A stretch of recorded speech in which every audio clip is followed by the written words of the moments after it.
Buenas tardes, compañeros y jurados, profesora. Bueno, hoy le venimos a hablar sobre la especie, la taxonomía.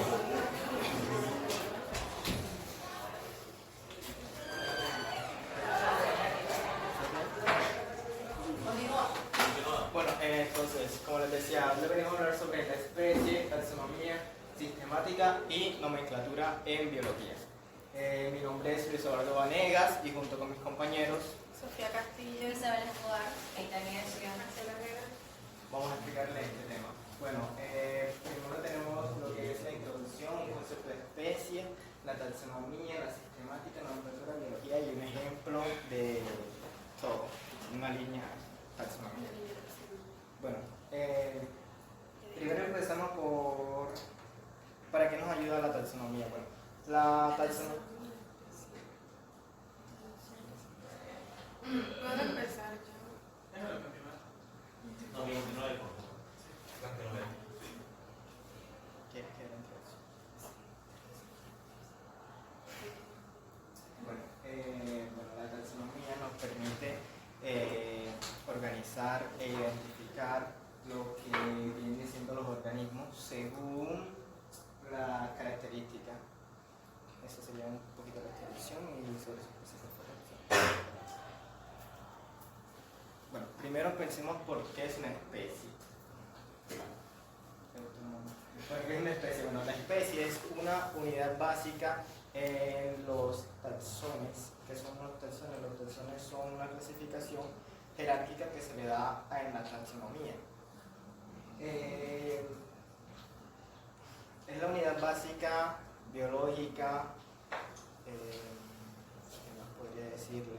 Bueno, ¿cómo se clasifica una especie? Una especie se clasifica cuando se reproducen y esta da una descendencia fértil. ¿Qué quiere decir esto?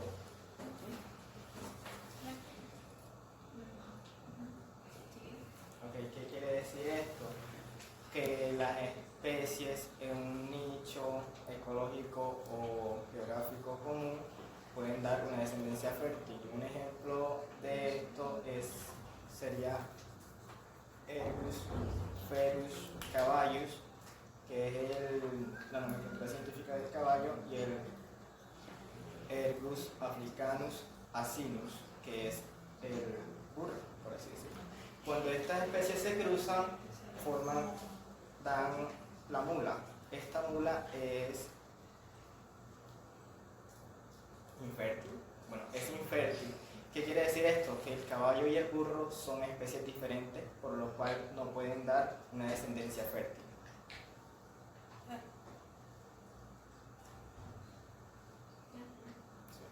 Bueno, antes de pasar al otro tema, quiero explicar mejor lo que es el concepto de especie. La especie es el cimiento fundamental de lo que es la biología, pero al mismo tiempo es la más compleja y debatida. En términos fundamentales, esta se puede definir como la capacidad que tienen los organismos de reproducirse de forma natural y generar lo que es una descendencia fértil. Pero hay un problema en esto, que debido a los avances científicos, este tema se ha ampliado y refinado y se puede entender desde distintas teorías, por decirlo de esta forma. Mi compañero mencionó un ejemplo. Para entender lo que es el concepto de especie, se utiliza lo que es la descendencia, se utiliza lo que es el aislamiento reproductivo. Esto quiere decir, dos organismos que pertenezcan a la misma especie, si al cruzarse, estos dan como resultado a un organismo fértil. Él usó dos animales que también voy a usar yo, que fue el caballo y el burro. Estos se pueden reproducir entre sí. Al reproducirse, estos dan un híbrido llamado mula. Pero aquí hay un problema. La mula es estéril. Por eso se dice que el caballo y el burro no son organismos semejantes, o sea que no pertenecen a esa misma especie genética, ya que dieron a otro organismo, pero este fue estéril.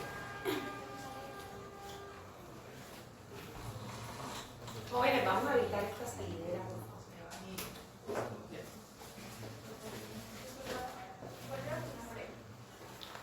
Sofía Castilla. Pero este fue. ¿Puedo seguir? Bien. Entonces, ya que tenemos el concepto de especie, El nombre, chicas, no se olviden. Isabel Escobar, quiero continuar con la taxonomía para no atrasar más nuestra discusión. La taxonomía es la rama de la biología que se encarga de organizar, estudiar, jerarquizar, identificar a las especies de organismos que habitan en la biodiversidad. ¿Cómo lo hace? Por medio de taxones. Estos taxones son los que agrupan las características y los que los dividen por medio de estas semejanzas. Hablemos un poco sobre el significado literal de la palabra taxonomía. Este se conforma por dos partes. Taxis, que significa orden, y nomos, que significa por reglas. Entonces, la función principal que tiene la taxonomía, además de organizar y clasificar las especies, también es brindarles un nombre a estas, más bien a las divisiones que clasifican estas especies. Tenemos que también se basa para graficar este tipo de relaciones en dos gráficos, podría decir,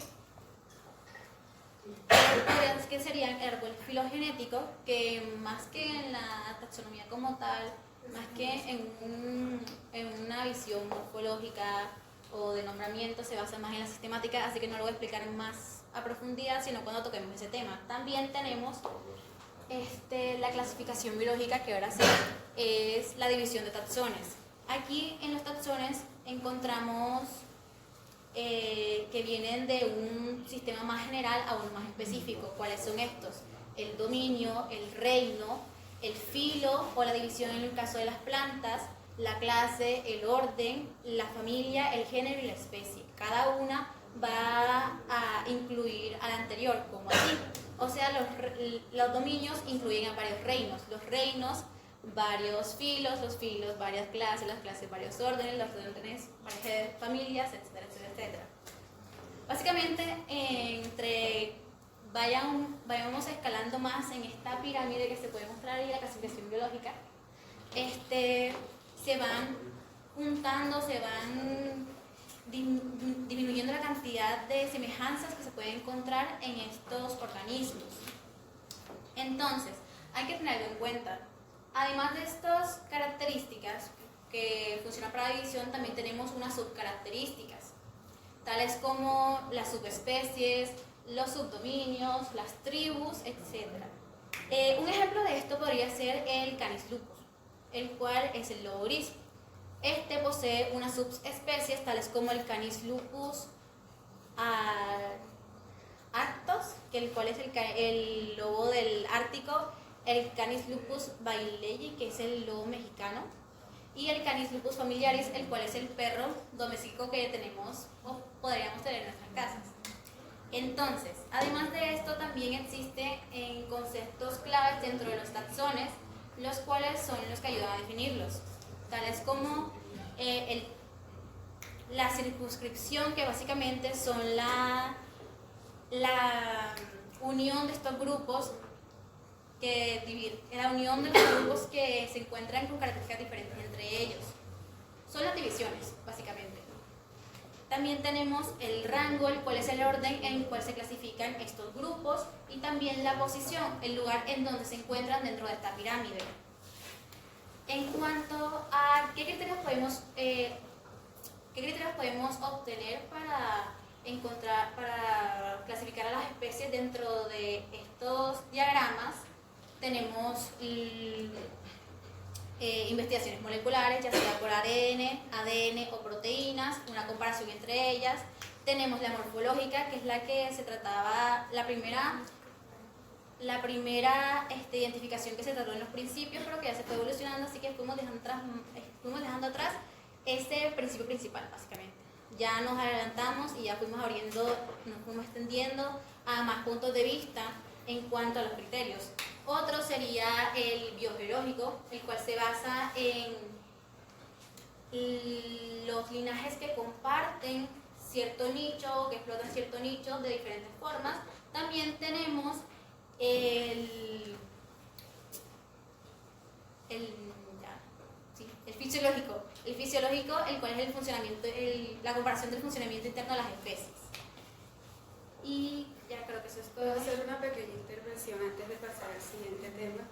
Es que la taxonomía moderna ha evolucionado desde una visión morfológica a un enfoque más amplio y directo. Hoy en día se utilizan herramientas como la taxonomía molecular que analiza el ADN, está la filogenética que reconstruye la historia evolutiva y también está la taxonomía numérica que cuantifica similitudes, que son los rasgos físicos que pueden compartir dos organismos. Y está la taxonomía integrativa que agrupa a todos estos métodos. Esto nos permite y nos hace ver que hay muchas más especies de las que nos imaginamos. Gracias a todos. Pasar al siguiente. Ahí que siga la compañera que están aquí. Bueno, mi nombre es Marcela Herrera. Continuando con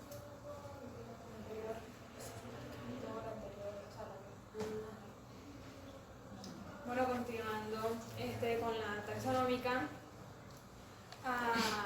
con respecto a las jerarquías,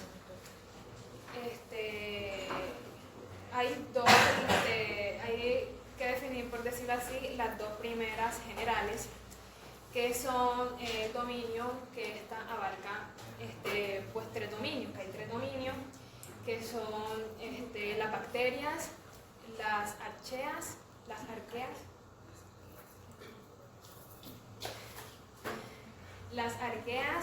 y las eucarias.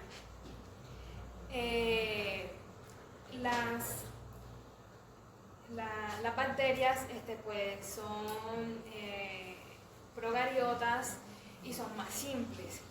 Las arqueas están como que intervienen como que en un espacio bastante en un espacio hostil. En un espacio hostil. También las eucarias, que son pues las eucariotas, que pues tienen obviamente el núcleo definido. Ahora pasemos con la otra general, que es los reinos. Hay 5 reinos, bueno, actualmente hay 4 reinos, pero les voy a hablarles de los 5 reinos que habían. Está el primero, que es Animalia, Plantae, Fungi,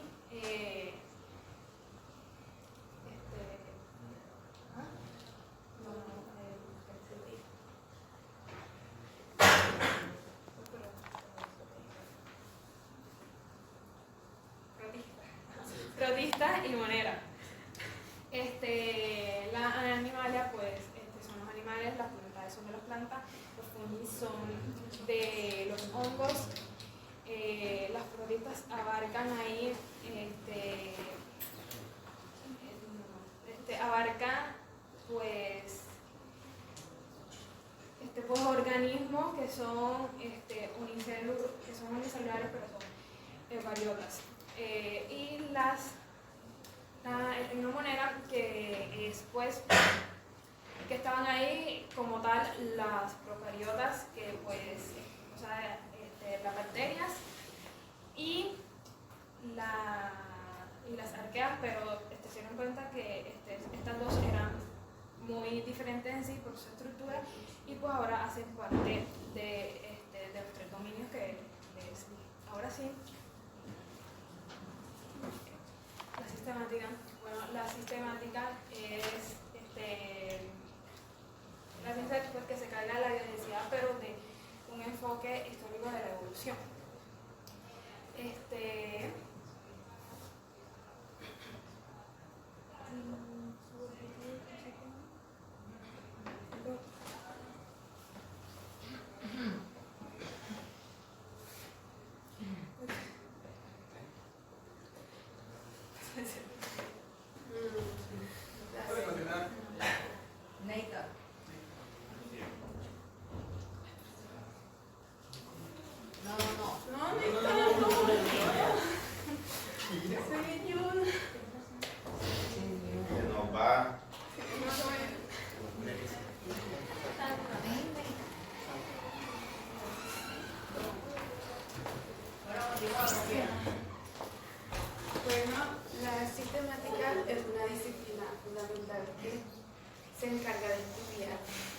estudiar la diversidad de los organismos,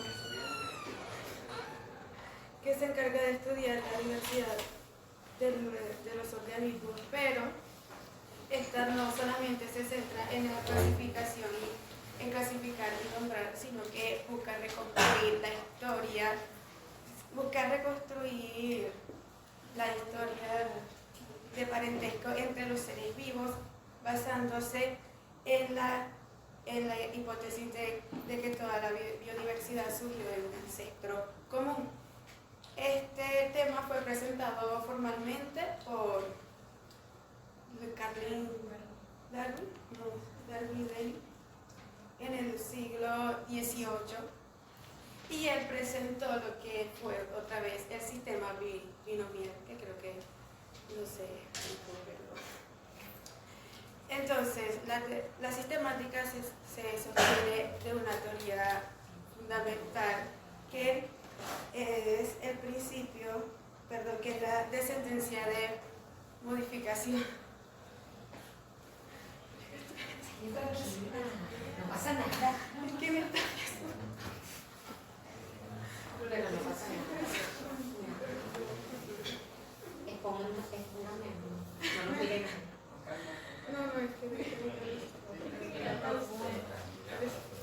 Vas excelente. es que se me confundió lo que fue la información.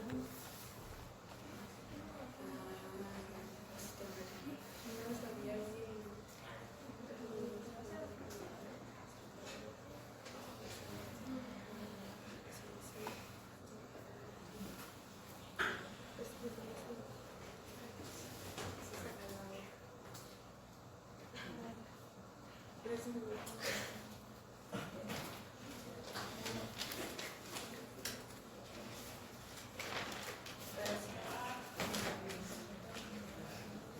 La sistemática se convierte en un pilar fundamental para explicar lo que es cómo se forma la vida y cómo va evolucionando, a diferencia de la taxonomía, que se encarga de describir, identificar y nombrar las características comunes que tengan ciertas especies. La sistemática tiene un concepto mucho más amplio y específico, se encarga de explicar lo que es los patrones de la diversidad en función de su historia y evolución.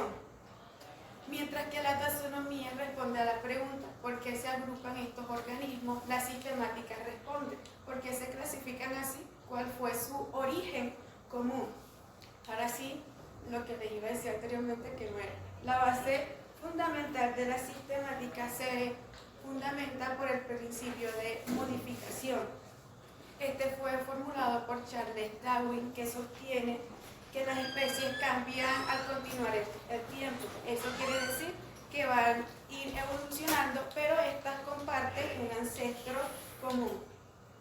Esto se verifica a través de esto quiere decir que la sistemática no se clasifica de forma arbitraria, sino mediante evidencias evolutivas que se van identificando a partir del entorno, cómo este se va modificando, cómo los organismos se van cambiando con respecto, cómo se van, con respecto a cómo va cambiando, digamos que el clima. Esto lo hace mediante la expiación, la divergencia genética y la selección natural. En los últimos tiempos se ha descubierto algo que son las especies crípticas, que son organismos que aparentan ser iguales, pero que son genéticamente diferentes. Esto se puede explicar a través de las ranas tropicales, que durante años se creyeron que eran de la misma especie, pero el día de hoy, gracias al análisis genético, se descubrió que eran totalmente diferentes, cada una con su propio sistema de reproducción, canto y hábitat. Miren, aquí entra algo que eso es el árbol filogenético, que también son conocidos como cladogramas, perdón, se lo dije mal. En esto se presentan hipótesis de lo que es la evolución. Estos se dividen por nodos. Los nodos representan lo que es un ancestro. Pero ustedes dirán, ¿dónde se encuentran los nodos? Es donde se rompe lo que es la rama. ¿Qué es esto? La rama representa una línea evolutiva y en algunos casos puede representar cómo este organismo ha ido evolucionando. Miren, y están las esquinas, que son estas, que representarían las hojas, representa lo que es un organismo actual taxonómico o una especie que ya se ha extinto. Eso sería. No sé.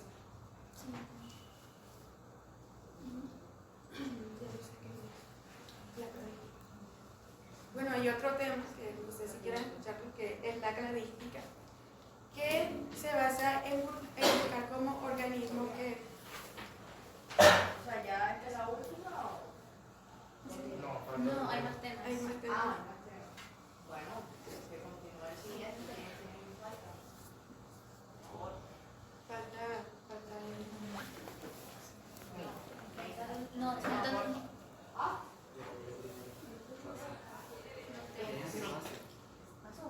Sí, sí. Escuchamos.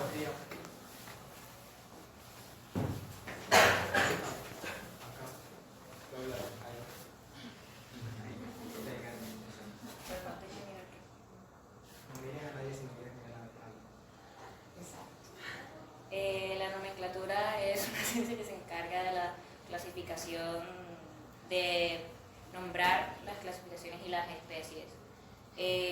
La nomenclatura usada en la biología, además de que hay varias como la zoológica o la de bacterias, la principal se basa en, la principal y más antigua, que es la tradicional, se basa en un nombre binomial, o sea, de dos palabras. Está por el científico que también creó la taxonomía, que fue el señor Linneo. El ejemplo que nosotros vamos a usar posteriormente es el de María de... uno de los ejemplos es... vamos a poner el ejemplo humano, que es Homo sapiens, que normalmente probablemente lo vean seguido, pero no se escribe seguido, se escribe Homo, y aparte sapiens, Homo hace parte del género al que pertenece, y sapiens, que es la especie, y por lo tanto el nombre propio de este. En la nomenclatura, los nombres, que creo que ya les pasó a mis compañeros cuando nos tocó hacer la búsqueda de una especie en concreto, los nombres no se escriben con las mismas letras, se escriben en cursiva, y el primer carácter de la primera palabra en mayúsculas y el resto va en minúsculas, o sea, la segunda palabra en minúsculas. Usualmente cuando es escrito a mano, porque la cursiva no se nota, se subraya. Aquí hay unos ejemplos de la nomenclatura biológica. Aquí hay unos ejemplos de la nomenclatura biológica, que está el Agigus bisporus, el Streptococcus pneumoniae, que en este caso, esta sería el género y la especie.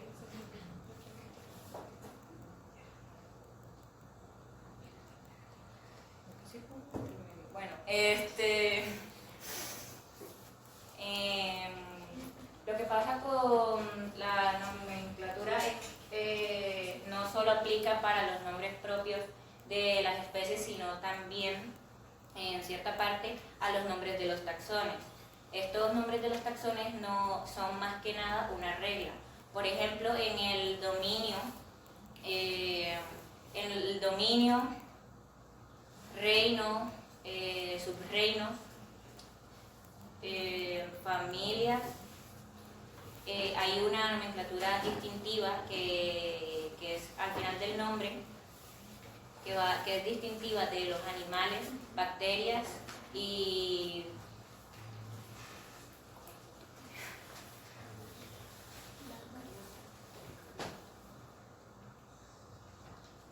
arqueas y por lo tanto los subreinos de estas.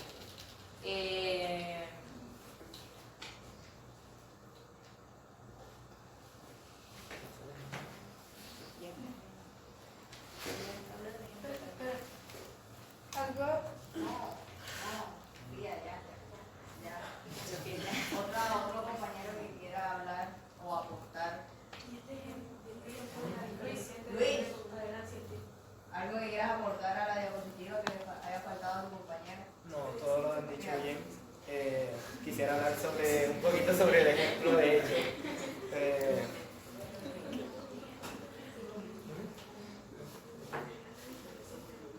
Bueno, Ana, continúa, por favor. Un ejemplo sería de la familia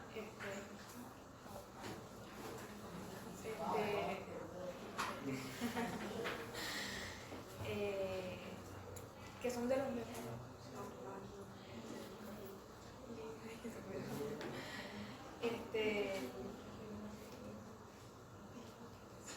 bueno, está otro que sí es de las panteras, que se viene del género y pues abarca los leones, tigres, leopardos, y hay otro que es de pantera leo, que es específicamente de la especie y abarca pues al león como tal como especie.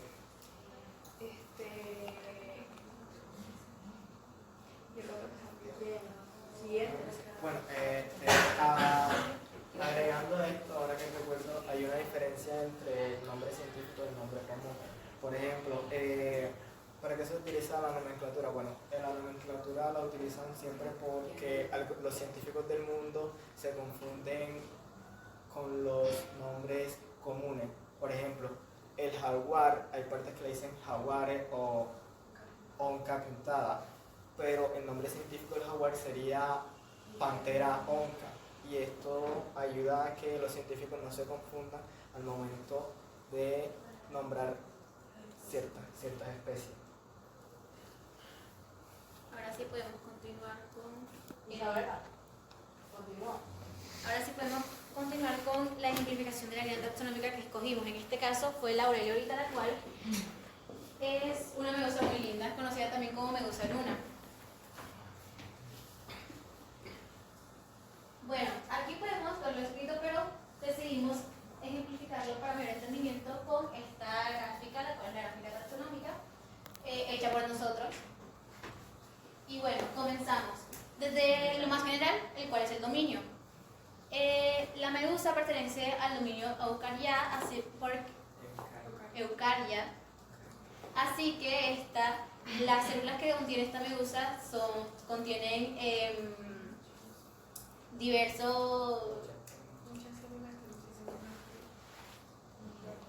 son organismos con células complejas con núcleo definido. En cuanto al reino, lo tenemos en Animalia, la cual son heterótrofos, son multicelulares y también tienen un complejo principal, es que desde el principio de su crecimiento tienen movilidad, lo cual esto es algo que cumple la medusa Aureliorita, ya que su movilidad hace parte pues, del impulsamiento y también por medio de sus tentáculos delgados. En cuanto al filo, tenemos en Cnidaria, los cuales son los animales acuáticos, los que poseen tentáculos, simetría radial y unos nidiocitos urticantes. La clase de Scyphozoa, que ya hace más énfasis en las medusas verdaderas, las cuales predominan más su fase gelatinosa que la fase polipa. La fase polipa es la fase de la medusa la cual se encuentra en estado sexual en un principio. Ya cuando va pues desarrollándose, ya pasa a la fase gelatinosa en la cual ya se puede reproducir con otras especies, con otras medusas. En cuanto al orden tenemos Semostome, el cual ya es para especificar más las características físicas que contiene la medusa. Contiene una capa de peñado, también llamada umbrela, boca cuadrada, 4 brazos orales largos. Seguimos con la familia que pertenece a Ulmaridae. Ya aquí especifica más en donde se adentran las medusas luna. Nos habla también sobre la morfología, al igual que el anterior, con forma redondeada y tentáculos lineos, delgados, perdón, finos. En cuanto al género, tenemos Aurelia, que son ya pues las medusas transparentes que contienen unas bifurcaciones que son como en herraduras o en un trébol de 4 hojas, podemos decirlo, que también pueden ser identificadas a veces como ojos, o eso es lo que lo llaman. Y con ciertas... no, ya. Ahora sí terminamos con la especie, que es lo más específico, que ya pues es lo que abarca las medusas luna, que en este caso, esta especie en específico es la que más se encuentra en los mares. Entonces, ya en este taxón es donde la medusa se puede reproducir entre sí para formar descendencia fértil. Y ya, creo que con eso terminamos. Sí. ¿La presentación o la...? Ya la exposición. La conversación. Vale. ¿Alguna duda, pregunta? ¿En el grupo? ¿Los compañeros? Bueno, hay una pregunta. Con respecto a estar hablando de la medusa, iba a preguntar qué era la simetría radial. Es pues el radio, el circulito. La forma redondeada que tiene la medusa, la cabecita de arriba, la campana, umbrella sería sombrilla. Y son osculadas. Ajá. Sí, sí, en los bordes. Preguntas de los habladores.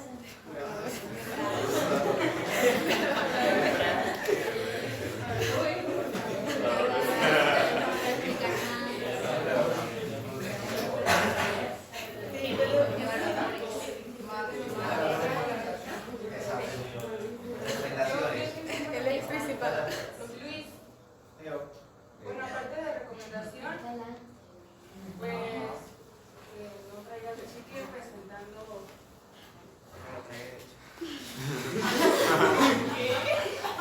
Me di cuenta. sí, no, es que estaba nervioso, entonces... ¿Qué parte? O sea, ¿ustedes se dividieron la presentación para hacerla? No, de hecho tenemos que aprendernos todo. Porque cuando empezamos la presentación, tú no nos supiste decir la introducción. Es que... Y A dijiste ver, pura barbaridad. Sí, es que les voy a ser sincero, yo sí quería hacer mi presentación de otra manera, no como ella, porque, a ver, el concepto de especie venía incluido en la taxonomía. Entonces, pero como el título estaba de especie y taxonomía, entonces tendría que explicar primero que era una especie, pero se decía que era un taxón, no podían saber que era un taxón porque el taxón venía después en taxonomía. Aún así siento que pudiste haber como organizado un poquito las ideas. De hecho, sí pude. Perdón. Bueno, misma recomendación que le hice a los bibliografías, no están presentes. Número 2, solamente tengo registro aquí de que 2 personas usaron las diapositivas. El resto estuvieron, vieron exposición, pero no utilizaron en ningún momento la diapositiva. Y ellos, si la diapositiva ha sido como que la más llamativa, porque ha sido que sí, que tienen proyectos y tal, pero no lo utilizan. Entonces ahí tienen que manejar esa cuestión, que la diapositiva se usa para utilizarla, para tenerla ahí de adorno, básicamente. Entonces, si ustedes se nos tiene una palabra, por ejemplo, que hizo la chica Negra, vamos a dar tu nombre, ella se apoyó de la presentación. Entonces, la presentación se hace para que de pronto palabras que ustedes se les olvide, la expliquen, si tienen algún diagrama, algo, como hicieron en cierto momento al final, también. Entonces tengan esa recomendación también. Y te hago una recomendación. No, cierto. El teléfono. Nunca en una presentación te lo digo yo, cojan un teléfono porque se te olvidó. Y más como la forma en que me dice. porque eso tiende a bajar puntos y a generar desconfianza en las personas que te están escuchando. Entonces, por eso te digo, apóyate de la diapositiva. Una recomendación también que hago. Pero el resto lo hiciste bien. Exacto. No le digas a veces la cosa recomendación. Yo tengo una recomendación también en general, excepto para Isabel. Para Isabela no tienen interacción, no mueven sus manos, no están volviendo a ver a todos, están rígidos. Y ella no, ella se movió. Entonces eso es muy bueno porque los que los estamos escuchando estamos pendientes de lo que está haciendo la persona que está hablando. Y si se está moviendo es más fácil que dejemos, que no vayamos a perder la atención, ¿vale? Estamos pendientes de que se está moviendo la persona que está hablando y tenemos que poner atención. Entonces, como recomendación, hagan eso. Y Sofía, yo sé que tenías mucho que decir en la presentación, pero nada más te toca una parte y hay que respetar los tiempos de las personas, no interrumpir. Yo esperé. Bueno, sí, claro, pero es el tiempo de una persona y nosotros tenemos, de hecho también estamos evaluando tiempos de las personas. Entonces, ¿cómo? ¿Esto? Otra recomendación de mi parte es la velocidad con la que hablan y los tonos de voz con los que algunos hablan, porque ya hemos aprendido que ustedes mismos, habrá algunos que hablaban un poquito más rápido con un tono de voz más alto, pero habrá otros que hablaban con un tono de voz mucho más bajo, pero con una velocidad moderada. Hay que buscar cierto equilibrio para que el público no te pierda, por decirlo así, para el seguimiento de lo que tú le estás diciendo, ya que esas son las principales cosas por las cuales el público pierde el interés, porque no entiende o no puede seguirte. O más bien se aburre, Exacto. para ser más claro. Entonces esa recomendación y de resto, chicos, siéntelo. Chicos, estoy súper contenta porque yo sé cómo hacer el proceso. Y esto es un logro que yo creo que, mejor dicho, me siento muy, muy contenta por ustedes. Mucho por mejorar, ya les han dado las recomendaciones, pero quiero que de pronto hagan una reflexión de cómo venían trabajando desde que estaban en el colegio o desde que tuvieron la primera experiencia, el primer acercamiento a un público acá en la universidad y cómo lo están haciendo ahora. Entonces, teniendo en cuenta las recomendaciones dadas, creo que van a lograr un buen nivel. Creo que sí tienen claro el tema, pero les falta un poquito hacérselo saber a sus oyentes para que les quede muy claro. Hay que manejar los nervios, es normal que se sientan así como con una presión. Créanme que hasta yo con lo vieja que estoy y con la experiencia que tengo me ha pasado. Pero nada va a pasar, o sea, ni se les va a pegar, ni se les va a poner allá amarrados en el palo, ni nada. Lo máximo es una mala nota y eso ustedes van bien en general. Eso se recupera y están aquí para aprender. Entonces, súper bien. Lo felicito. El grupo, no,